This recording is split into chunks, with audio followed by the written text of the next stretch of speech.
En banlieue parisienne, dans les rues de Drancy, Demba erre comme une âme en peine. En France, il se le sent un peu seul, mais au moins ici, il est plus libre qu'au pays.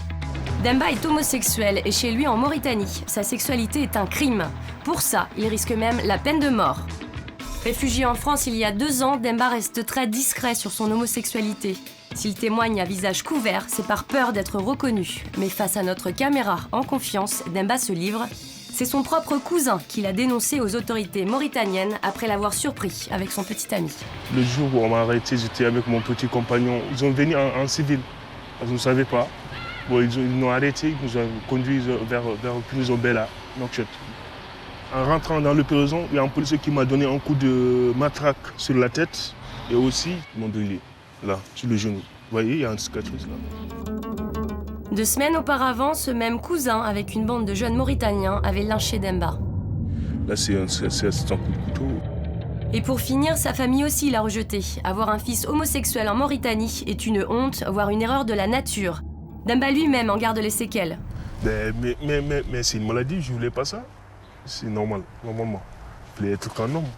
Tu voulais être normal, c'est ça que tu dis? Et ouais, je voulais être normal, mais c'est comme si une maladie, donc je n'ai pas le choix. Parce que je ne attire pas. Je ne suis pas attiré Par les filles. Est-ce que tu aurais pu mourir si tu étais resté en Mauritanie? Bah oui. Si je reste là-bas, vous me tuez. Si Demba est en vie aujourd'hui et s'il a rejoint la France, c'est grâce à son oncle qui a payé un gardien de prison et un passeur. Ici, il a demandé l'asile politique, mais pour le moment, le statut lui a été refusé et il n'a pas le droit de travailler. Il habite un foyer. Tu habites à quel étage? Premier, Et vous êtes combien dans la chambre?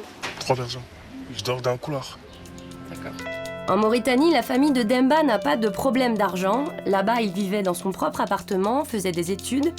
Ici, ce n'est pas la même histoire, la situation est précaire, il doit se plier aux règles. Et ce matin, lui et la centaine de résidents du foyer doivent changer les draps. Mais quand même, les gens sont solidaires. Les gens sont solidaires.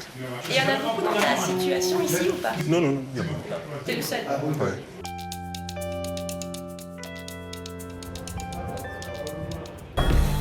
Aujourd'hui, c'est un jour important pour Demba. Il a rendez-vous avec son avocate. Une aide juridictionnelle dont les demandeurs d'asile bénéficient depuis l'année dernière. Bonjour. Vous allez bien? Ouais, Bon, c'est bien. Sa première demande auprès de l'OFPRA, l'Office français de protection des réfugiés et apatrides, a été rejetée. Il fait appel de la décision auprès de la Cour internationale du droit d'asile. Alors j'en profite pour vous dire, quand on va être reçu devant la Cour du droit d'asile, il faut enlever son bonnet. Les juges, à chaque fois, ils n'aiment pas quand on garde un chapeau ou un bonnet pendant l'audience, comme ça vous prenez déjà l'habitude.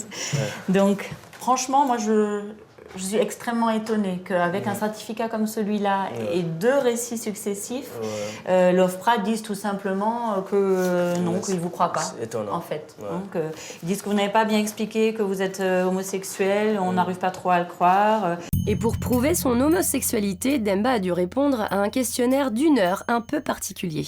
Est-ce que vous avez eu des amies filles? Comment avez-vous pu cacher votre homosexualité à vos parents? Comment on s'en est rendu compte? Et qu'est-ce qu'il répond alors, Demba, à ces questions? Il dit, par exemple, quand on est homosexuel, tu dois tout faire pour que ça ne se sache pas. Je faisais un effort énorme sur moi, sinon le calvaire commence. Et ça, apparemment, ça suffit pas. Eh bien, ça ne suffit pas. L'année dernière, Demba a rencontré à Paris un jeune Camerounais. D'après son avocate, il serait préférable de présenter ce petit ami à la cour.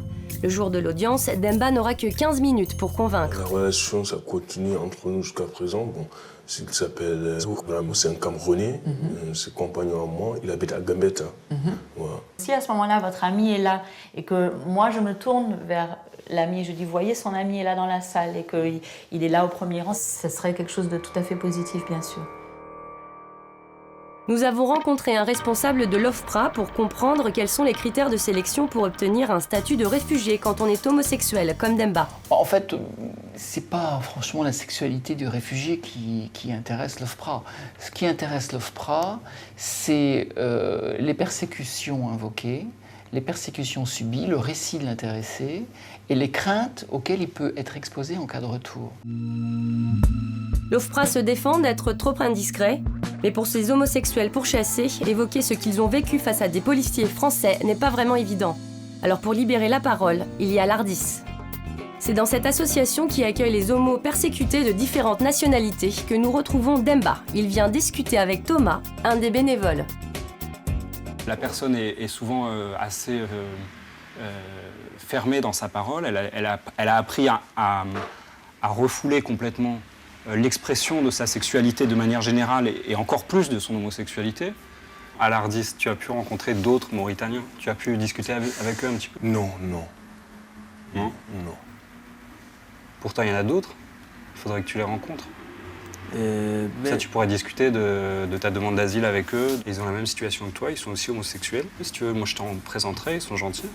Et tu pourras discuter avec eux tranquillement. oui, c'est ça. Bon, c'est mieux de discuter avec eux s'ils sont sympas. En France, 4% des demandes d'asile sont faites par des gays persécutés. 9 pays dans le monde, dont la Mauritanie, condamnent l'homosexualité à la peine de mort. Et plus de 80 autres la punissent. Ce soir, Demba n'ira pas dormir au foyer, il ira retrouver son petit ami camerounais. Mais s'il n'obtient pas son statut de réfugié, il sera contraint de retourner en Mauritanie. Là-bas, c'est la prison, voire pire, qui l'attend.